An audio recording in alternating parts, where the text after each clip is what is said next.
नमस्कार दोस्तों, UP PCS prelims crash course में मैं प्रशांत आप सबका स्वागत करता हूं।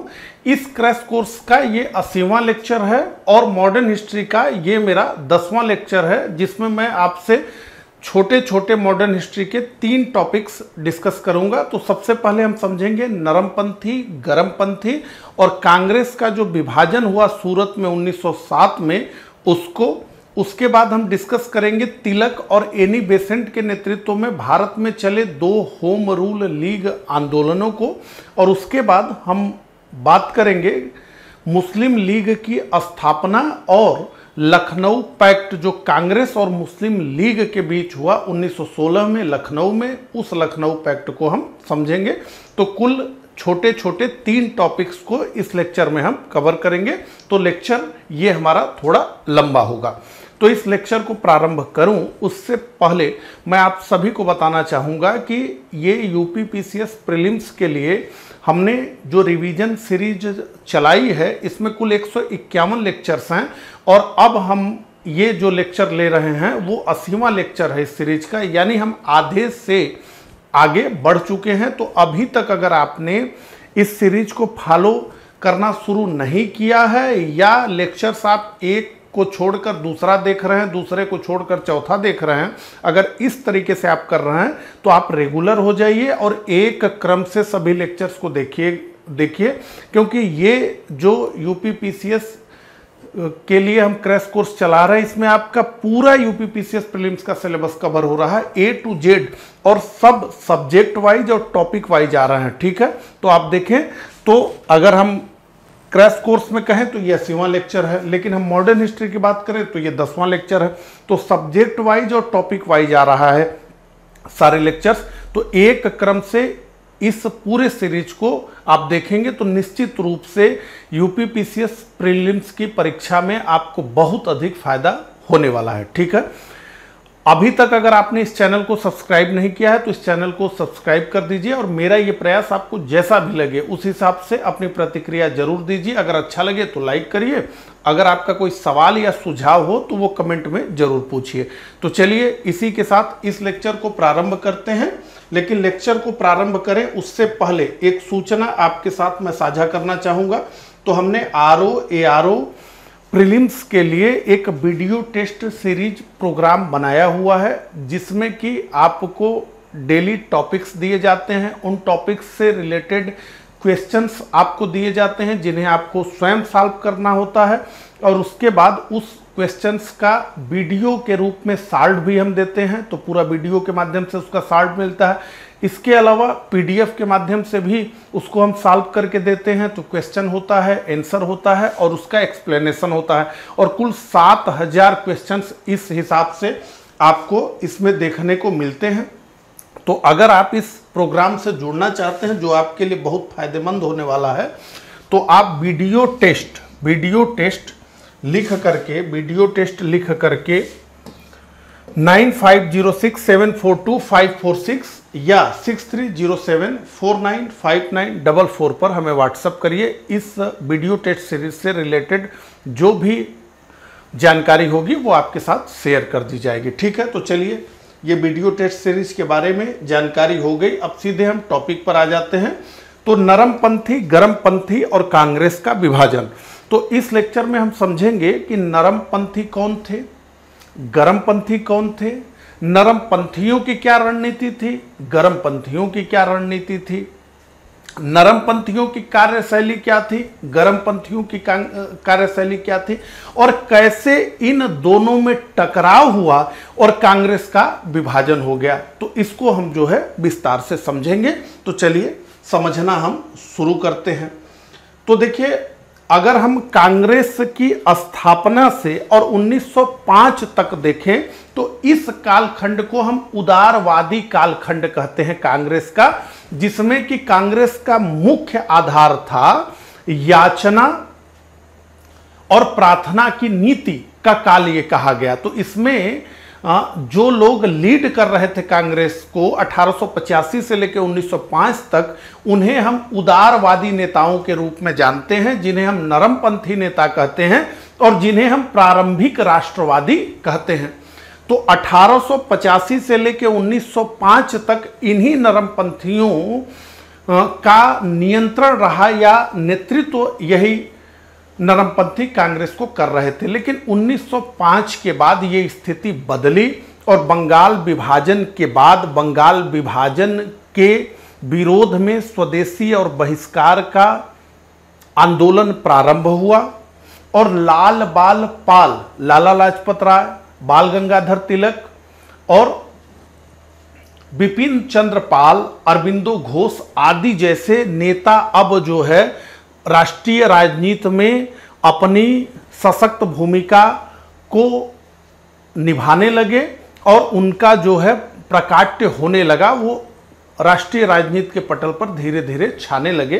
तो ये जो तिगड़ी थी उसे गर्मपंथी कहा गया। ठीक है, इन लोगों को गर्मपंथी कहा गया और इनमें मतभेद प्रारंभ हुआ और उसी मतभेद का एंड रिजल्ट था कि कांग्रेस का विभाजन हो गया 1907 में।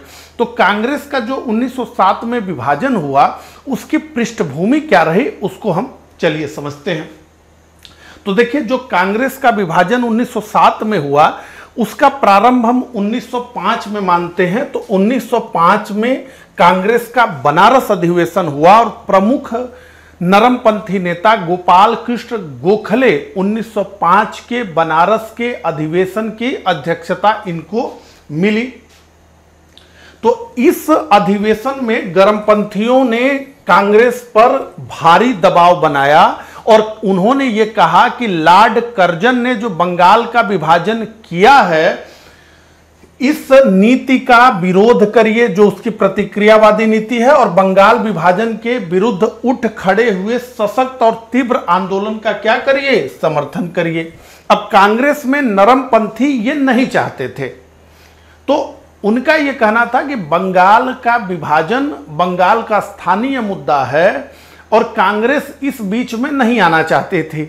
लेकिन स्पष्ट रूप से गर्मपंथियों ने यह दबाव बनाया कि चूंकि बंगाल विभाजन इतना बड़ा मुद्दा है और बंगाल विभाजन इतना बड़ा मुद्दा है तो इस पे कांग्रेस को अब अपना स्टैंड क्लियर करना पड़ेगा। अब आप ऐसा नहीं कर सकते कि दर्शक दीर्घा में बैठ करके आप तमाशा देखिए, आपको भी अपना स्टैंड क्लियर करना पड़ेगा। तो पहला स्टैंड तो ये क्लियर करिए कि जो कर्जन की जो गवर्नर जनरल है उस समय भारत का लॉर्ड कर्जन, तो लॉर्ड कर्जन की जो प्रतिक्रियावादी नीति है उसका विरोध करिए और जो बंगाल विभाजन के विरुद्ध उठ खड़ा हुआ है सशक्त आंदोलन स्वदेशी और बहिष्कार का, उसका समर्थन करिए। इसके अलावा गर्मपंथी ये चाहते थे कि बंगाल विभाजन से जो आंदोलन उठ खड़ा हुआ है उसे बंगाल के बाहर भी हमको लेकर के जाना चाहिए और बहिष्कार जो हो रहा है, तो प्रारंभ में बहिष्कार का क्या मतलब, मैंने आपको बताया कि स्वदेशी का मतलब देसी वस्तुओं का प्रयोग और बहिष्कार का क्या मतलब, विदेशी वस्तुओं का बहिष्कार। तो यहां पे गर्मपंथी ये कह रहे हैं कि केवल विदेशी वस्तुओं के बहिष्कार तक हम नहीं रुकेंगे बल्कि अंग्रेजी शासन के सभी प्रतीकों, जैसे अंग्रेजी शिक्षा का बहिष्कार, अंग्रेजी शासन द्वारा स्थापित विद्यालयों का बहिष्कार, न्यायालयों का बहिष्कार, विधान परिषदों का बहिष्कार, ये सब। और जो आगे चलकर गांधी जी के नेतृत्व में हुआ ही असहयोग आंदोलन में, हम जानते हैं असहयोग आंदोलन का मुख्य मुद्दा ही ये था कि ब्रिटिश शासन भारत में भारतीयों के सहयोग से स्थापित है, ब्रिटिश शासन भारत में भारतीयों के सहयोग से चल रहा है। तो ऐसे में अगर ब्रिटिश शासन के प्रति भारतीय सहयोग करेंगे तो ब्रिटिश राज भारत में चलना मुश्किल हो जाएगा।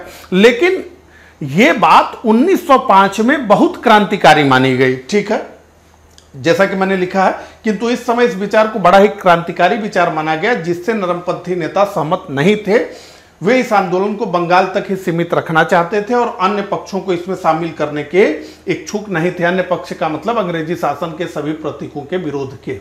ठीक है, तो अब नरमपंथियों का यह स्टैंड था कि बंगाल का स्थानीय आंदोलन है, बंगाल में रहे। इसके अलावा बहुत तीव्र स्तर पर विरोध को हमको लेकर के नहीं जाना है। तो जैसा मैंने आपको कहा कि प्रारंभिक जो नरमपंथी थे उन्हें उनके नीतियों के बारे में यह कहा जाता है कि उनकी नीति अनुनय, विनय और याचना की नीति थी। तो उनका यही था कि ब्रिटिश राज्य से अनुनय करो, विनय करो, याचना करो और जो कुछ मिल रहा है उसको जो है लेकर के आगे बढ़ो। अभी टकराव की स्थिति ब्रिटिश राज से करने की भारतीयों की नहीं है। हम आगे जाके पूरा समझेंगे दोनों लोगों में क्या अंतर है, ठीक है। तो अब यहां पे दूसरी तरफ जोश से भरा युवा वर्ग अब कांग्रेस की याचना और प्रार्थना की पूर्ववर्ती नीति से आगे बढ़कर अपनी शक्ति का प्रदर्शन करना चाह रहा है और अपने अधिकार हेतु संघर्ष की मनोदशा में था। अब यहां से इतनी बात समझने के बाद अब एक क्रम समझिए कि कैसे जो है अब 1907 के सूरत विभाजन की तरफ हम बढ़ रहे हैं, ठीक है। तो देखिए, कांग्रेस का कलकत्ता अधिवेशन हुआ 1906 में और अब तक यानी कांग्रेस के कलकत्ता अधिवेशन 1906 तक गर्मपंथियों और नरमपंथियों में मतभेद जो था, उनके बीच जो विचारधारा की लड़ाई थी वो अब बिल्कुल गहरी हो चुकी थी। तो अब यहां पर 1906 के कांग्रेस के कलकत्ता अधिवेशन में गर्मपंथियों और नरमपंथियों ने अध्यक्ष पद को लेकर के अपना दावा ठोका और ऐसे समय में जब नरमपंथियों ने यह देखा कि गर्मपंथी भारी पड़ सकते हैं, उन्होंने दादा भाई नौरोजी के नाम को प्रस्तावित कर दिया अध्यक्ष पद के रूप में। जबकि दादा भाई नौरोजी 1906 तक अब वयोवृद्ध हो चुके थे, उनकी उम्र कांग्रेस को एक प्रकार से सलाह देने की थी और कांग्रेस के मार्गदर्शन करने की उनकी स्थिति थी, अध्यक्ष बनने की स्थिति नहीं थी, क्योंकि दादा भाई नौरोजी तो कांग्रेस के दूसरे ही अधिवेशन की अध्यक्षता उन्होंने की थी 1886 में और उसके बाद 1906 की बात हम कर रहे हैं। लेकिन नरमपंथियों ने दादा भाई नौरोजी के नाम को प्रस्तावित कर दिया कांग्रेस के अध्यक्ष पद के लिए।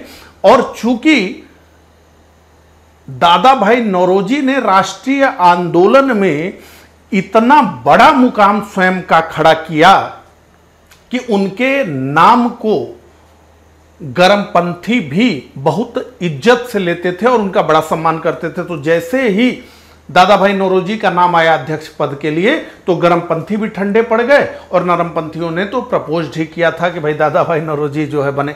अब यहां दादा भाई नौरोजी से जुड़े हुए कुछ फैक्ट्स आपको परीक्षा में पूछने को मिलेंगे, दिखते हैं। तो देखिए, दादा भाई नौरोजी पहले व्यक्ति थे जो ब्रिटिश पार्लियामेंट के सदस्य बने 1892 में।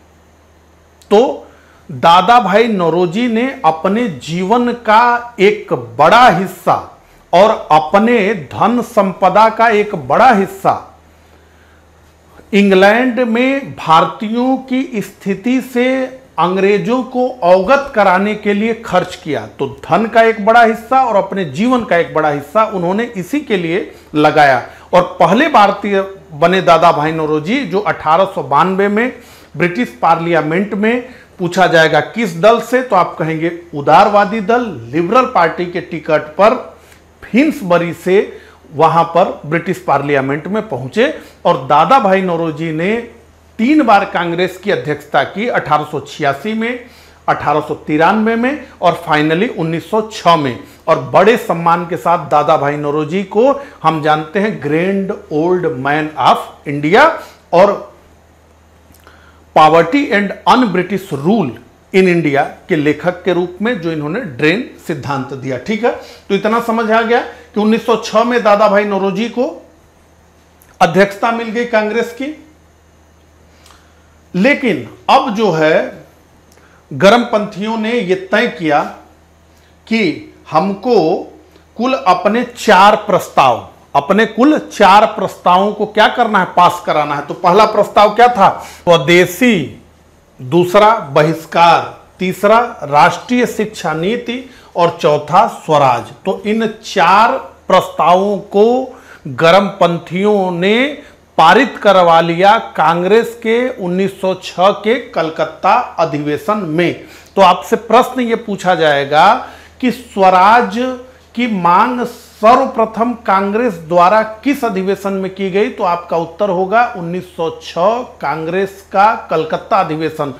जिस अधिवेशन में स्वराज की मांग की गई उस अधिवेशन की अध्यक्षता कौन कर रहे थे, तो आप कहेंगे कि दादा भाई नौरोजी उस अधिवेशन की अध्यक्षता कर रहे थे। यह भी पूछा जा सकता है कांग्रेस के किस अध्यक्ष ने स्वराज इस शब्द का पहली बार प्रयोग किया, तो आप कहेंगे दादा भाई नौरोजी। और इसके अलावा आपसे पूछा जा सकता है कि स्वराज को बतौर राष्ट्रीय मांग कांग्रेस के किस अधिवेशन में की गई, तो आप कहेंगे 1906 का कांग्रेस का कलकत्ता अधिवेशन। यह भी पूछा जाएगा कि कलकत्ता अधिवेशन में वो कौन से 4 प्रस्ताव थे जो पारित किए गए, तो आप कहेंगे कि स्वदेशी, बहिष्कार, राष्ट्रीय शिक्षा नीति और स्वराज, ये 4 प्रस्ताव, इनको आपको याद कर लेना है। क्या क्या है? स्वदेशी, बहिष्कार, राष्ट्रीय शिक्षा नीति और स्वराज। अब यहां से गर्मपंथियों का ये पक्का लक्ष्य हो गया कि हमें इन 4 प्रस्तावों की रक्षा करनी है, जबकि नरमपंथी ऐसा नहीं चाहते थे। तो गर्मपंथियों के दबाव में ही ये 4 प्रस्ताव पारित हुए कांग्रेस में, स्वदेशी, बहिष्कार, राष्ट्रीय शिक्षा नीति और स्वराज। और अब गर्मपंथियों का यह लक्ष्य था कि इन 4 प्रस्तावों की हमें रक्षा करनी है। अब इससे आगे बढ़िए। अब क्या हुआ?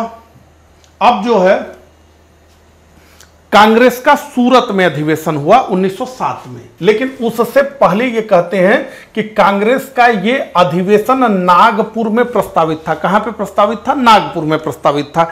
या फिर ये कह सकते हैं कि गर्मपंथी ये चाहते थे कि ये अधिवेशन नागपुर में हो, लेकिन नरमपंथियों ने इस अधिवेशन को सूरत में आयोजित करवाया। इसके पीछे ये कारण था कि उस समय कांग्रेस में ये रूल था, ये नियम था कि जिस प्रांत में कांग्रेस का सम्मेलन होगा उस प्रांत का व्यक्ति कांग्रेस का अध्यक्ष नहीं होगा।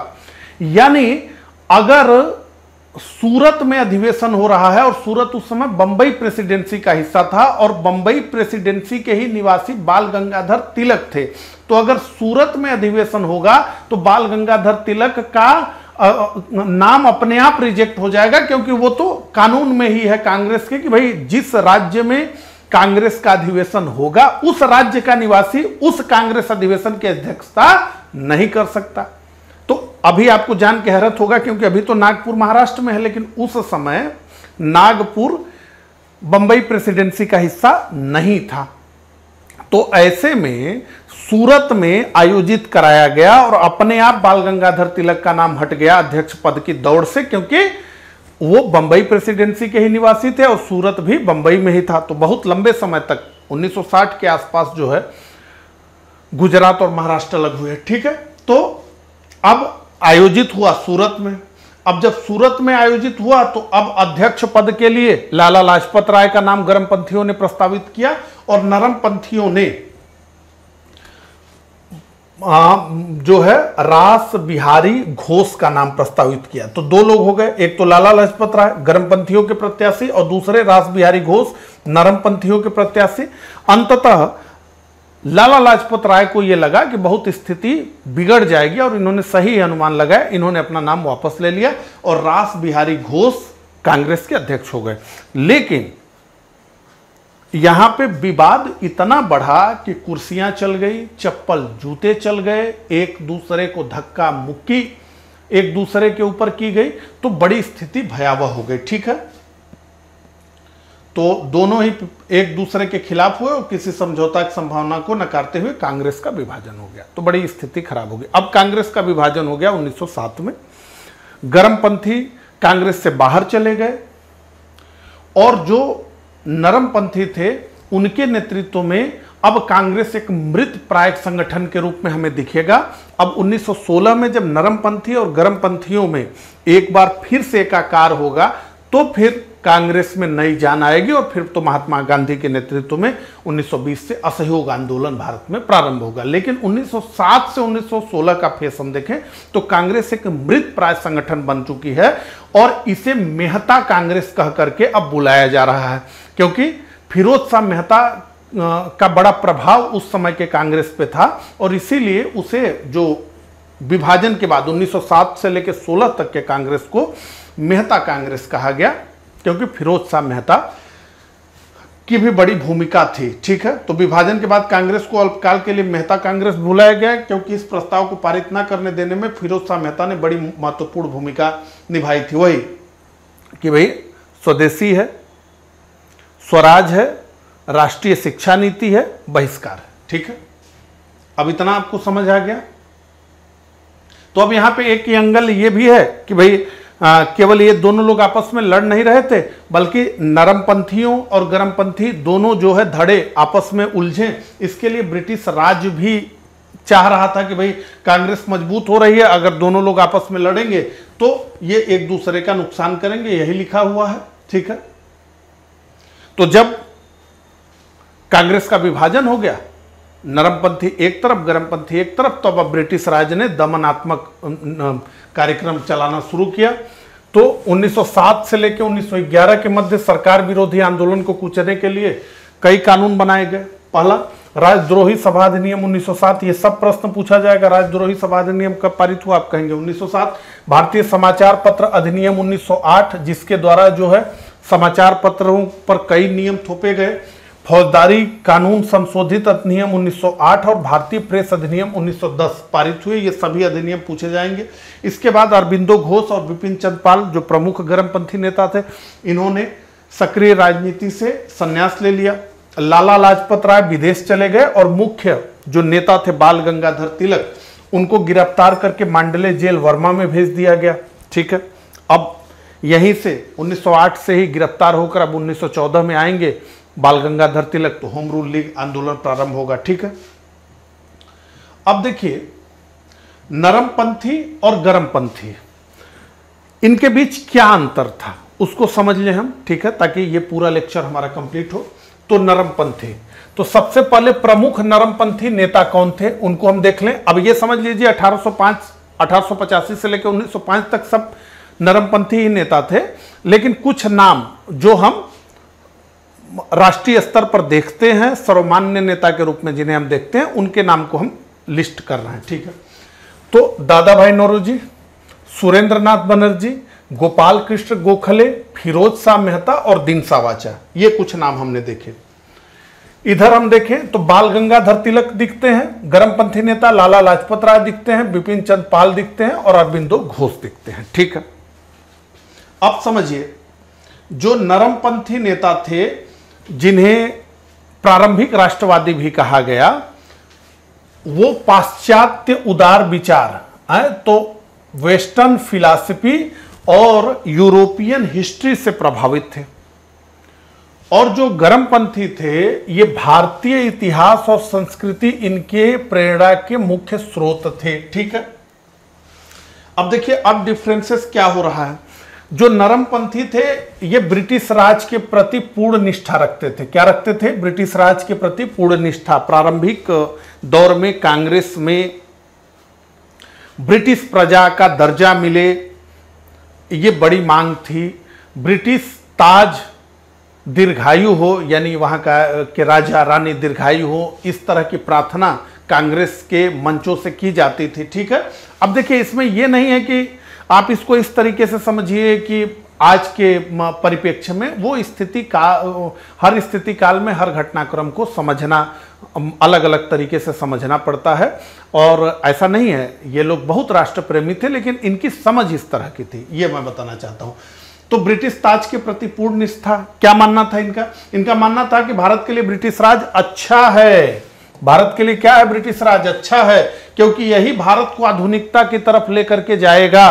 ब्रिटिश राज के सिवा और कोई भारत को आधुनिकता की तरफ नहीं लेके जाएगा। और इन नरमपंथियों को यह विश्वास था कि ब्रिटिश नागरिक और भारतीयों के बीच जो गैर बराबरी है वो आगे जाकर दूर हो जाएगी, और हमें भी ब्रिटिश प्रजा का दर्जा और ब्रिटिश नागरिक के अधिकार मिलेंगे। इनका यह मानना था, ब्रिटिश ताज के प्रति पूर्ण निष्ठा। अब गर्मपंथियों का क्या नाम था, क्या मानना था? तो ये कह रहे हैं कि ब्रिटिश ताज हम पर थोपा गया है, हमने कोई डिमांड थोड़े किया है, हमने कोई वोट दे करके ब्रिटिश ताज को अपने सर पर थोड़े ही बैठा लिया है। भाई ये तो थोपा गया है हमारे ऊपर। तो ब्रिटिश ताज क्या है? भारत पर थोपा गया है, और जो चीज थोपी गई है, जो जबरदस्ती की जा रही है, उससे निष्ठा हम क्या करें? निष्ठा जैसी कोई बात नहीं।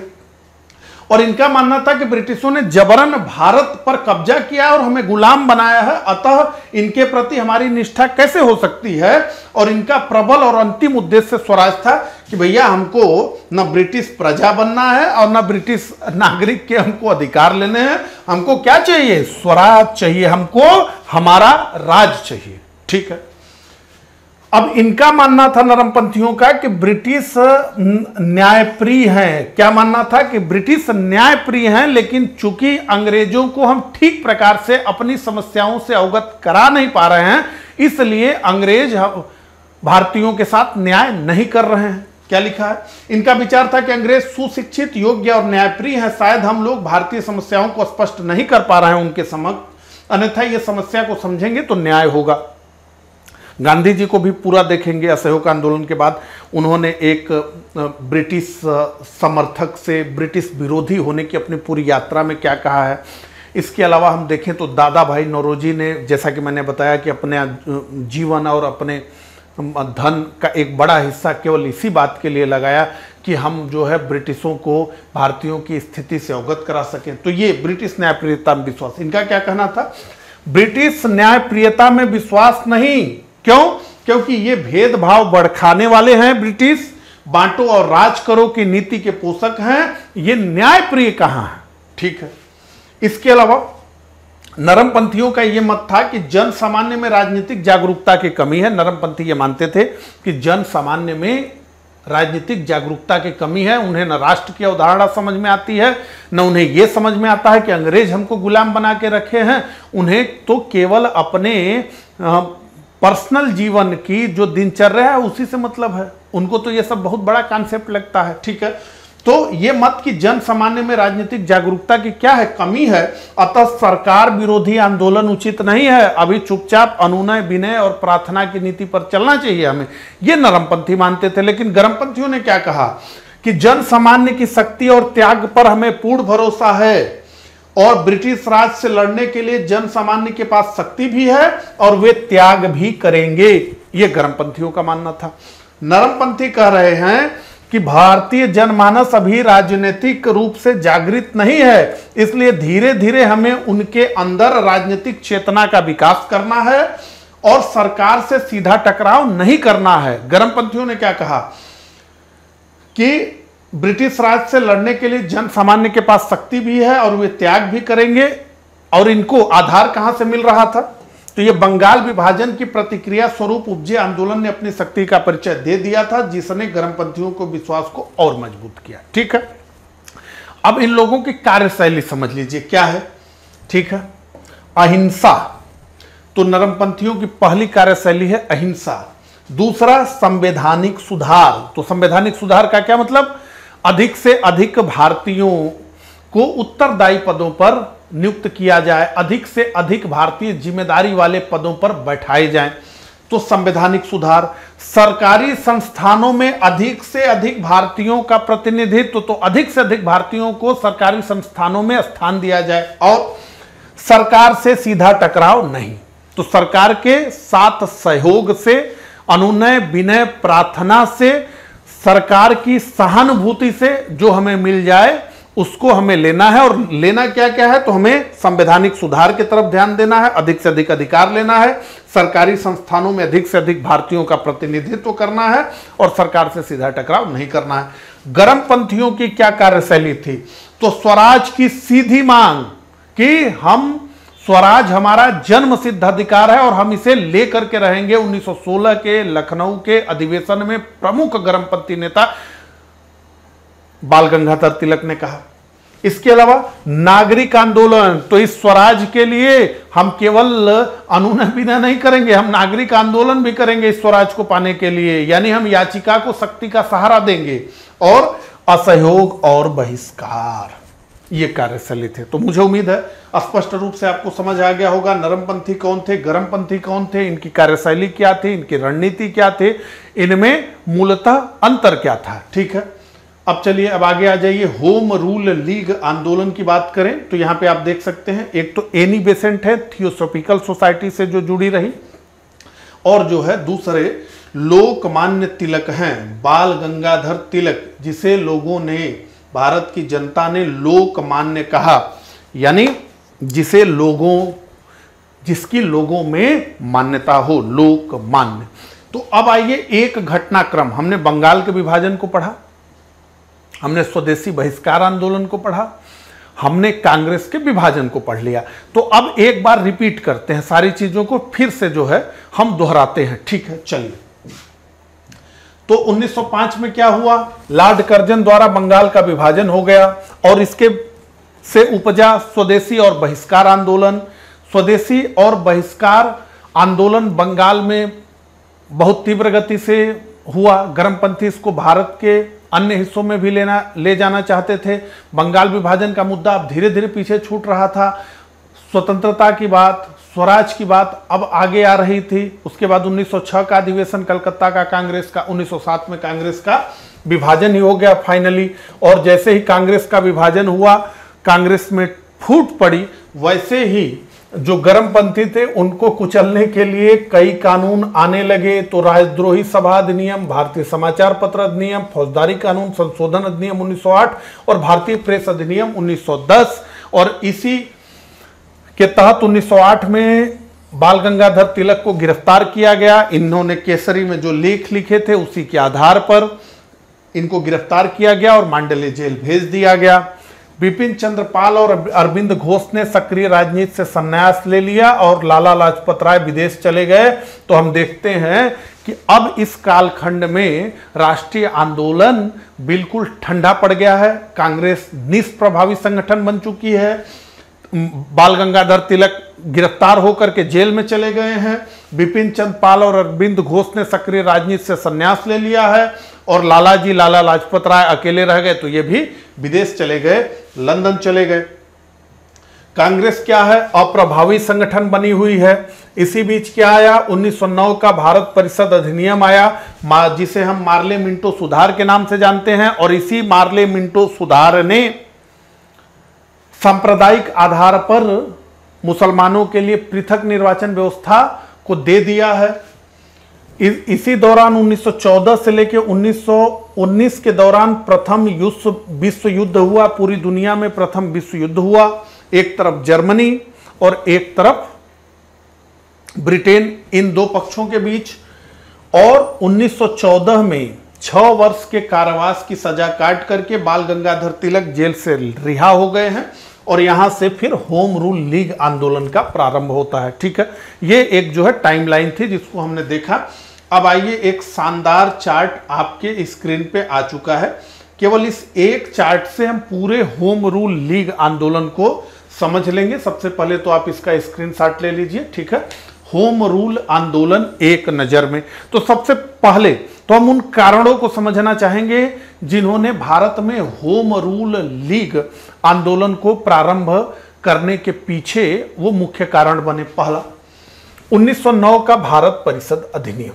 तो 1909 का भारत परिषद अधिनियम जो आया, उसने गर्मपंथियों को तो निराश किया ही किया है। उसने 1909 के भारत परिषद अधिनियम ने नरमपंथियों को भी निराश किया। जैसा कि मैं बता रहा था कि अब ब्रिटिश जो है नरमपंथियों को पुश कर रहे थे अपनी तरफ, नरमपंथियों को अपनी तरफ मिला रहे थे और गर्मपंथियों पर क्या कर रहे थे कि एक के बाद एक हमला कर रहे थे। जैसे आप देखें तो बाल गंगाधर तिलक को गिरफ्तार किया गया, जेल में डाल दिया गया। तो नरमपंथियों को अपनी तरफ मिलाना चाह रहे थे अंग्रेज, लेकिन नरमपंथियों को भी 1909 का भारत परिषद अधिनियम पसंद नहीं आया। गर्मपंथियों को तो क्या ही पसंद आना था, जबकि जो नरमपंथियों की मुख्य मांग थी, एक तो अधिक से अधिक क्या हो, संवैधानिक सुधार हो। तो केंद्रीय विधान परिषद में 16 सीटें इससे पहले थी, तो इसको बढ़ा के 60 किया गया। इसके अलावा हमने पूरा पढ़ा हुआ है ना 1909 का अधिनियम, जिसमें हमने बात की कि 16 से 60 हो गया। केंद्रीय विधान परिषद में प्रांतीय विधान परिषदों का भी आकार बढ़ाया गया। इसके अलावा पहली बार 1909 के अधिनियम के माध्यम से जो वायसराय की कार्यकारी परिषद थी, एग्जीक्यूटिव काउंसिल थी, उसमें पहले भारतीय सत्येंद्र प्रसाद सिन्हा गए। तो जो ये मांग थी कि जो उत्तरदायी पद हैं, जो जिम्मेदारी वाले पद हैं, जो महत्वपूर्ण पद हैं, उसमें भारतीयों की नियुक्ति हो, तो विधि सदस्य के रूप में सत्येंद्र प्रसाद सिन्हा को 1909 में वायसराय के एग्जीक्यूटिव काउंसिल में भेजा गया। इसके अलावा जो इंडिया ऑफिस लंदन में थी, उसमें पहली बार 2 सदस्य, एक तो केसी गुप्ता और दूसरे सैयद हुसैन बिलग्रामी, ये भी गए। तो इतनी बातें हुई 1909 के अधिनियम के माध्यम से, लेकिन तब भी 1909 का अधिनियम नरमपंथियों को भी पसंद नहीं आया और इसी 1909 के अधिनियम के माध्यम से मुसलमानों को पृथक निर्वाचन व्यवस्था भी दी गई। तो एक तो ये कि 1909 का अधिनियम जिसने भारतीयों को क्या किया, निराश किया। इसके अलावा प्रथम विश्व युद्ध में भारतीय संसाधनों का दोहन, तो प्रथम विश्व युद्ध में भारतीय संसाधनों का खूब दोहन हो रहा है। अब युद्ध हो रहा है, युद्ध इंग्लैंड और जर्मनी और उसके सहयोगियों के बीच में हुआ है और पिस रहा है भारत, और भारतीय संसाधनों का दोहन हो रहा है। तो भारतीय संसाधनों का दोहन हो रहा है तो जनता पर उच्च कर लगाया जा रहा है, तो टैक्स जनता पर बढ़ा करके लगाया जा रहा है, क्योंकि युद्ध की क्षतिपूर्ति करनी है और युद्ध की क्षतिपूर्ति करनी है तो सारा माल उठा करके युद्ध क्षेत्र में भेज दिया जा रहा है, तो महंगाई बढ़ गई है। और इसके अलावा तिलक जी जेल से रिहा हो गए हैं 1914 में। तो अब तिलक जी भारतीय राष्ट्रीय राजनीति में अपनी भूमिका खोज रहे हैं, क्योंकि वो तो खाली बैठने वाले व्यक्ति नहीं थे, कुछ ना कुछ तो उनको काम करना ही करना है। तो अब जेल से रिहा होकर मांडले जेल से आ गए हैं। तो इन सब कारणों ने भारत में एक जन आंदोलन के लिए मंच तैयार कर दिया है। और ये जो जन आंदोलन हमें दिखा वो 2 होम रूल लीग आंदोलन हमें दिखा, ठीक है। तो अब देखिए जो ये होम रूल लीग आंदोलन है, इसके के नाम के अर्थ को हम देखें तो स्वशासन कह सकते हैं। अगर और प्योर ट्रांसलेशन हम करें तो हम कह सकते हैं गृह शासन, होम रूल। तो होम रूल इस नाम के साथ होम रूल का पूरा ढांचा आयरलैंड से आयातित किया गया और इस होम रूल आंदोलन की पूरी कार्य योजना बनाने का काम एनी बेसेंट के द्वारा किया गया। लेकिन होम रूल लीग का पहले गठन जो है तिलक द्वारा किया गया, ठीक है। इतना तथ्य आप जान लें। तो सबसे पहले योजना रणनीति होम रूल लीग की तो आप कहेंगे कि एनी बेसेंट। किसने पहले प्रारंभ किया? प्रारंभ तो पहले तिलक की होम रूल लीग हुई, लेकिन कॉमनवेल्थ में जो उनकी पत्रिका थी जो प्रसिद्ध हुई होम रूल लीग आंदोलन के दौरान, एनी बेसेंट की, उसमें इसका स्ट्रक्चर सारी चीजें जो है उन्होंने पहले लिखी थी। तो एनी बेसेंट को ही पहले माना जाता है, ठीक है। तो 2 होम रूल आंदोलन चले। वो 2 होम रूल आंदोलन क्यों चले ये भी मैं बताऊंगा। अब आ जाइए फैक्ट पे, सीधे फैक्ट पे। तो एक तो होम रूल थी तिलक की होम रूल लीग। कहां इसका मुख्यालय था पूछा जाएगा। तिलक के होम रूल लीग का मुख्यालय कहां था? आप कहेंगे पूना में था। क्षेत्र कौन सा था तिलक के होम रूल लीग का? तो एक तो महाराष्ट्र था। अब इसमें बंबई जो शहर है उसको छोड़ करके, महाराष्ट्र है लेकिन बंबई शहर को छोड़ करके, इसके अलावा मध्य प्रांत है, बेरार और कर्नाटक है। ये कार्य क्षेत्र है तिलक के होम रूल लीग का। स्थापना कब हुई पूछा जाएगा। 28 अप्रैल 1916 को तिलक की होम रूल लीग प्रारंभ हुई और समाचार पत्र जो प्रसिद्ध हुए इस होम रूल लीग के दौरान, तो एक तो मराठा, ये अंग्रेजी भाषा में था, पूछा जा सकता है आपसे, और ये केसरी, ये जो है मराठी में था, भाषा में था, ठीक है। तो अब ये हमने बात की तिलक के होम रूल लीग की। अब आइए एनी बेसेंट के होम रूल लीग की बात करें। तो इसका मुख्यालय कहां था? आडियार। तिलक के होम रूल लीग का मुख्यालय कहां था? पूना। एनी बेसेंट के लीग का मुख्यालय कहां था? आडियार। इनका कार्य क्षेत्र क्या था? तो शेष भारत, जो तिलक की होम रूल से बच गया, जैसे महाराष्ट्र, मध्य प्रांत, बिहार और कर्नाटक को छोड़कर शेष भारत। स्थापना कब हुई? तो 15 सितंबर 1916। और तिलक के होम रूल लीग की स्थापना कब हुई? 28 अप्रैल 1916। तो तिलक की होम रूल लीग पहले प्रारंभ हुई, लेकिन प्रीवियस ईयर में यह पूछा गया है कि किसकी होम रूल लीग पहले प्रारंभ हुई। तो चूंकि योजना वगैरह बनाने का काम जो है एनी बेसेंट ने किया था पहले, इसलिए एनी बेसेंट को माना जाता है, ठीक है। कौन से समाचार पत्र रहे? तो न्यू इंडिया और कॉमनवेल्थ। न्यू इंडिया और कॉमनवेल्थ। तो इस फैक्ट्स को आप याद कर लीजिए। 2 होम रूल लीग आंदोलन भारत में चले, एक तिलक के नेतृत्व में जिसका मुख्यालय पूना था, एक एनी बेसेंट के नेतृत्व में जिसका मुख्यालय आडियार था। एक तिलक की लीग की स्थापना 28 अप्रैल 1916 को हुई। एनी बेसेंट के लीग की स्थापना 15 सितंबर 1916 को हुई।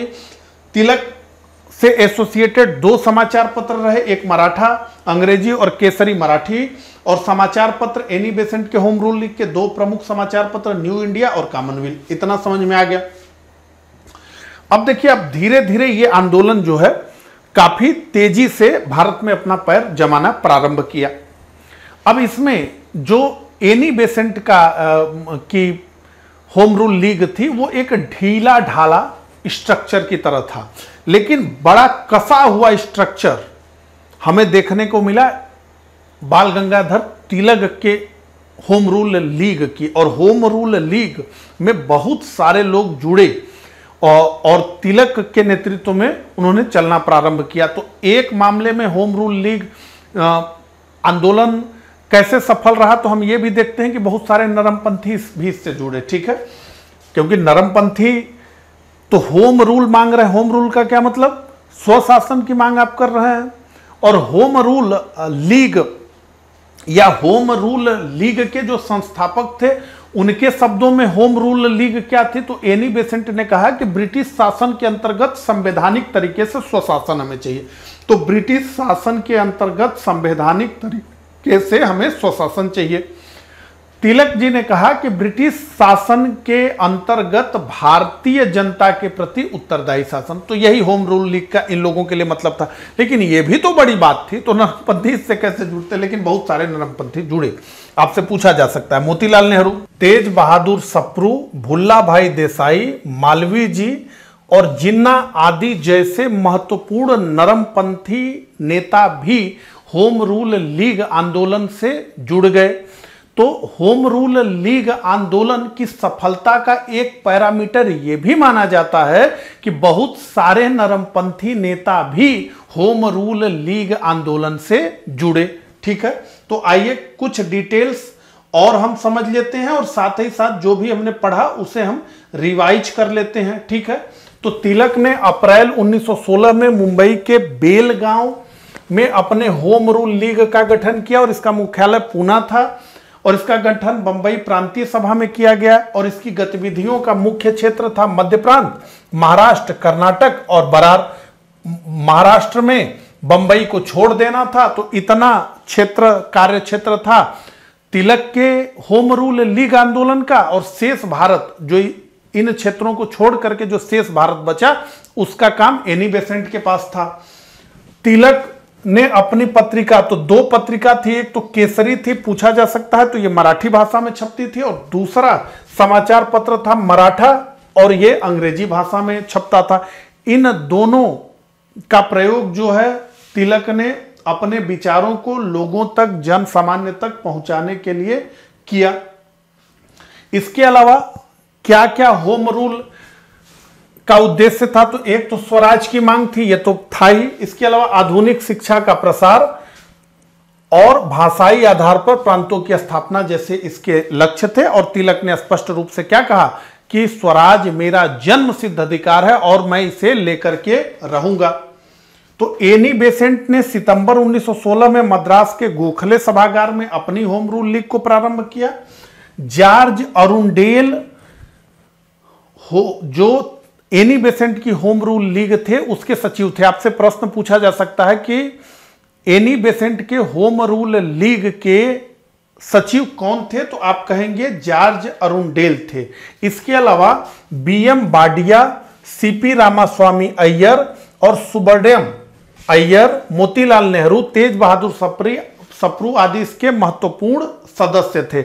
एनी बेसेंट ने अपने जनसभाओं और अपने 2 समाचार पत्रों, एक तो न्यू इंडिया और दूसरा कॉमनवेल्थ के माध्यम से स्वशासन की मांग को ब्रिटिश सरकार के समक्ष प्रस्तुत किया। तो लगभग पूरे भारत में तिलक के होम रूल लीग को छोड़ दें तो एनी बेसेंट के लीग की 200 शाखाएं स्थापित की गई। अब देखिए, ये बहुत सारे लोगों को उस समय भी लगा होगा और अब भी लगता है कि एक ही तरह का जब आंदोलन है तो उसे 2 आंदोलन की तरह क्यों चलाया जा रहा है। एक एनी बेसेंट के नेतृत्व में चल रहा है, एक बाल गंगाधर तिलक के नेतृत्व में चल रहा है, जबकि ये दोनों अगर कंबाइंड हो जाए आंदोलन, दोनों का एक दूसरे में विलय हो जाए तो एक सशक्त आंदोलन होगा।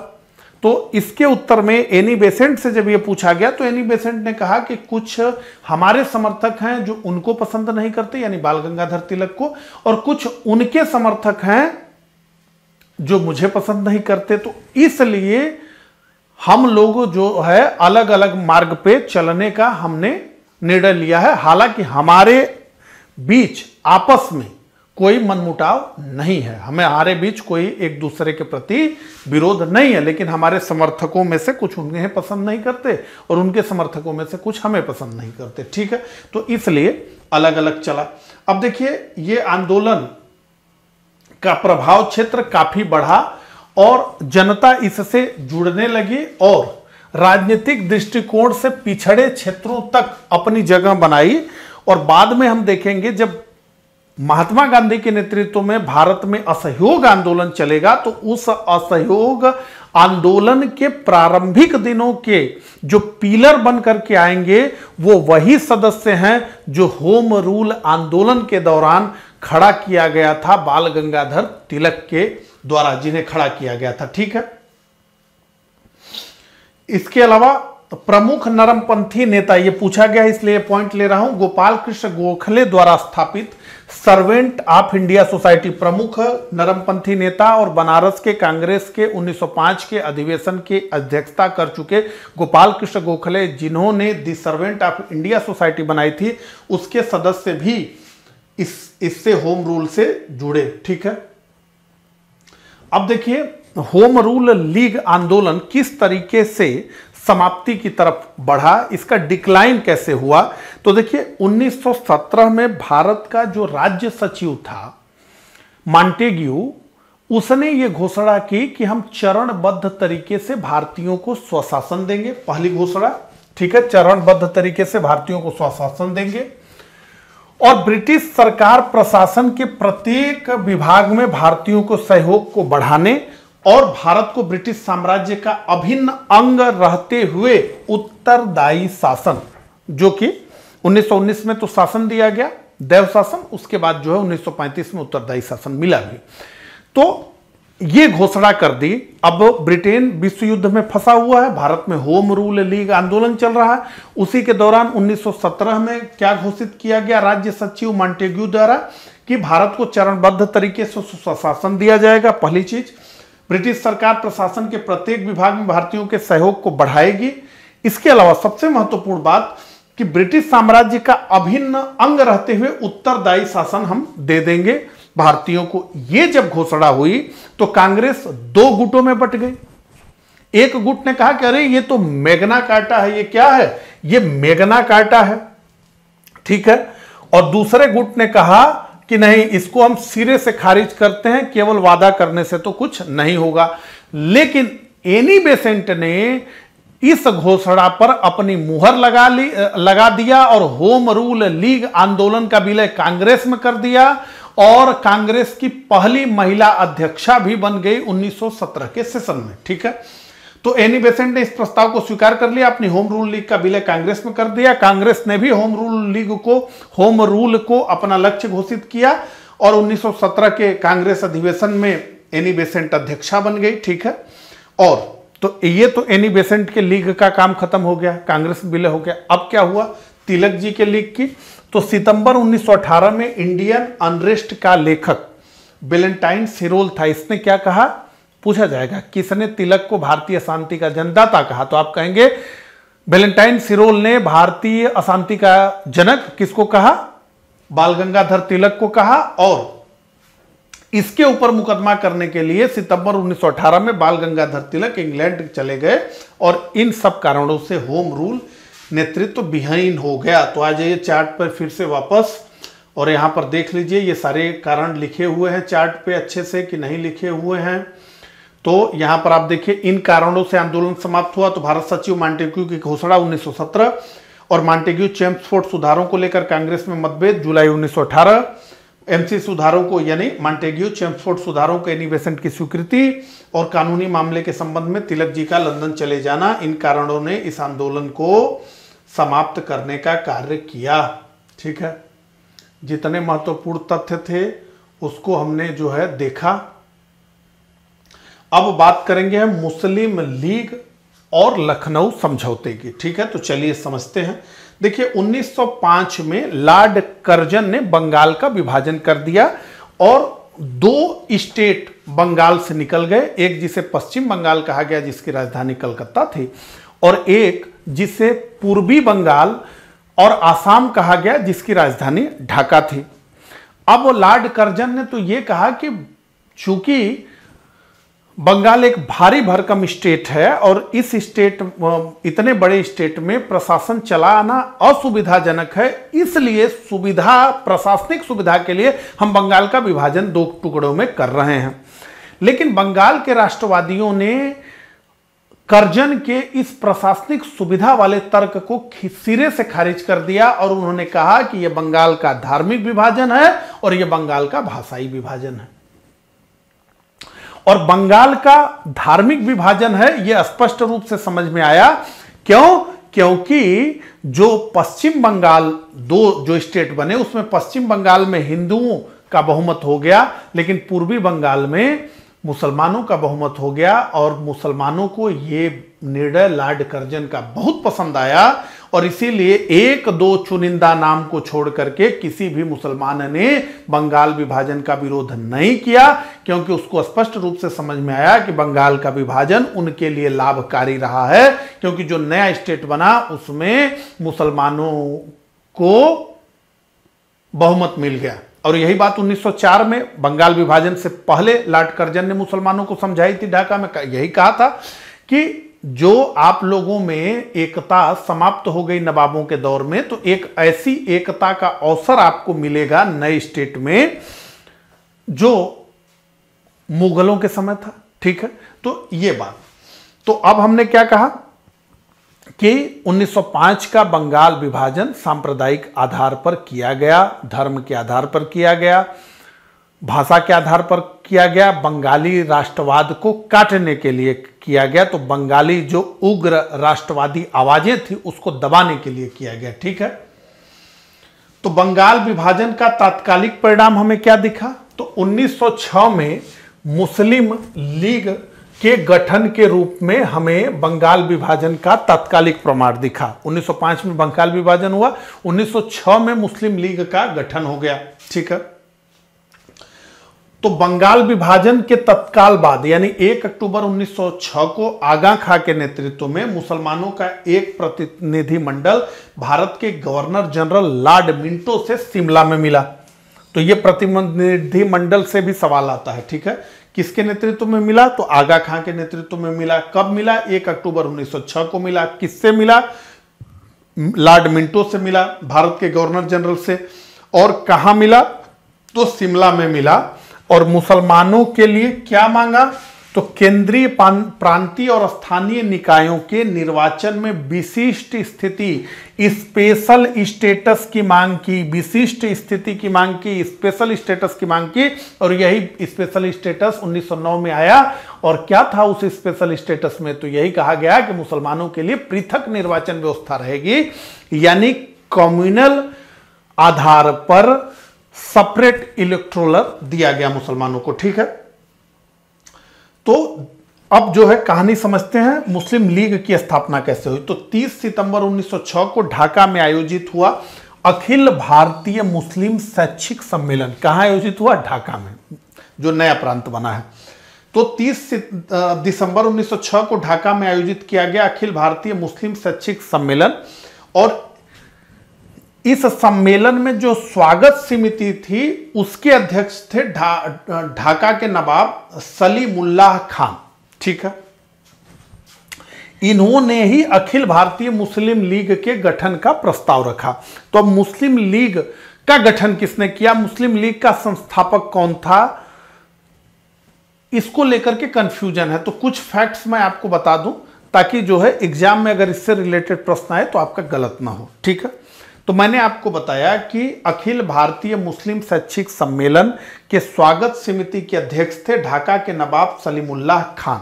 तो अगर सलीमुल्लाह खान का नाम आए कि मुस्लिम लीग के संस्थापक कौन थे, तो सलीमुल्लाह खान का नाम अगर आए तो आप कहेंगे कि सलीमुल्लाह खान। लेकिन इस सम्मेलन अखिल भारतीय मुस्लिम शैक्षिक सम्मेलन की अध्यक्षता कर रहे थे वकार उल मुल्क। तो अगर यही प्रश्न आए और सलीमुल्लाह न हो और वकार उल मुल्क हो तो आप वकार उल मुल्क पर टिक मारेंगे। अगर यही प्रश्न आए कि मुस्लिम लीग की स्थापना किसने की और न तो उसमें सलीमुल्लाह का नाम हो, न तो उसमें वकार उल मुल्क का नाम हो और उसमें नाम हो आगा खां का, जो मुस्लिम लीग के पहले अध्यक्ष रहे, तो आप टिक मारेंगे आगा खां पे। तो प्रेफरेंस समझ लीजिए, इतनी भी क्लियरिटी नहीं है कि कौन संस्थापक है, तो प्रेफरेंस समझिए। पहले हम क्या कहेंगे, ढाका के नवाब सलीमुल्लाह खान 1 नंबर के संस्थापक, 2 नंबर के संस्थापक वकार उल मुल्क, तीसरे नंबर के संस्थापक आगा खां। इस तरीके से आप इसको याद कर सकते हैं। ठीक है, इतना समझ में आ गया। तो यहीं पर अखिल भारतीय मुस्लिम लीग का गठन हो गया। अब मुस्लिम लीग से जुड़े हुए कुछ महत्वपूर्ण तथ्य। तो लखनऊ में मुस्लिम लीग का मुख्यालय बनाया गया। तो लखनऊ में मुस्लिम लीग का मुख्यालय बनाया गया। मुस्लिम लीग का मुख्यालय कहां था, तो लखनऊ था। आगा खां मुस्लिम लीग के पहले अध्यक्ष बने। तो कौन मुस्लिम लीग का पहला अध्यक्ष था, आगा खां। 1908 में इसकी एक शाखा सैयद अमीर अली ने लंदन में स्थापित की। तो लंदन में मुस्लिम लीग की एक शाखा किसने स्थापित की, तो आप कहेंगे सर सैयद अमीर अली ने की। कब की, तो कहेंगे 1908। 1907 में लीग का अधिवेशन कहां पर हुआ, तो कराची में हुआ। 1908 में लीग का अधिवेशन कहां हुआ, तो अमृतसर में हुआ। और इसी अधिवेशन में लीग ने मुसलमानों के लिए पृथक निर्वाचन मंडल की मांग रखी। तो मुस्लिम लीग ने मुसलमानों के लिए पृथक निर्वाचन मंडल की मांग किस अधिवेशन में की, तो आप कहेंगे 1908 का लीग का अमृतसर अधिवेशन। ठीक है, तो मुस्लिम लीग का गठन हमने देख लिया, उसके जो है महत्वपूर्ण अधिवेशन देख लिए। अब समझिए कि मुस्लिम लीग का उद्देश्य क्या था। पहला, मुसलमानों के लिए ब्रिटिश सरकार के प्रति निष्ठावान बनाना। तो मुसलमान ब्रिटिश सरकार के प्रति निष्ठावान हो, अपने उद्देश्यों को संरक्षित रखते हुए अन्य संप्रदायों के प्रति कटुता की भावना को बढ़ने से रोकना। शब्द समझिए, अपने उद्देश्यों को, तो हमारा उद्देश्य पूरा हो, उसके बाद अन्य संप्रदायों के बीच कटुता न हो। और मुसलमानों के लिए राजनीतिक अधिकारों की रक्षा और उनका विस्तार करना। ठीक है, ये इसके लक्ष्य थे। अब हम बात करेंगे लखनऊ समझौते की। लखनऊ समझौता 1916 में मुस्लिम लीग और कांग्रेस के बीच हुआ। इसके साथ ही साथ लखनऊ पैक्ट में ही जो 2 गुट नरमपंथी और गरमपंथी कांग्रेस से में 2 गुट बन गए थे और गरमपंथी कांग्रेस से बाहर हो गए थे, तो अब पूर्ण मिलन नरमपंथियों का और गरमपंथियों का कहां हुआ, लखनऊ में हुआ, 1916 में हुआ। ठीक है, तो 1916 में आयोजित कांग्रेस के लखनऊ अधिवेशन किसने अध्यक्षता की, यह भी पूछा जा सकता है आपसे, तो एससी मजमूदार ने अध्यक्षता की। राष्ट्रीय महत्व की 2 घटनाएं हुई, कौन कौन सी, तो पहली, कांग्रेस के नरमपंथी और गरमपंथी अपने मतभेद भुलाकर पुनः एक हो गए। तो आपसे पूछा जाएगा कांग्रेस के नरमपंथी और गरमपंथी पुनः कब मिल गए, तो आप कहेंगे 1916 में पुनः मिल गए। इसके अलावा 2 गुट, इन दोनों गुटों के पुनर्मिलन में एनी बेसेंट और तिलक की महत्वपूर्ण भूमिका थी। तो आपसे पूछा जाएगा कि 1916 में जो नरमपंथी और गरमपंथी आपस में एक हुए, इसके लिए सबसे सक्रिय प्रयास किसने किया, तो 2 नाम है।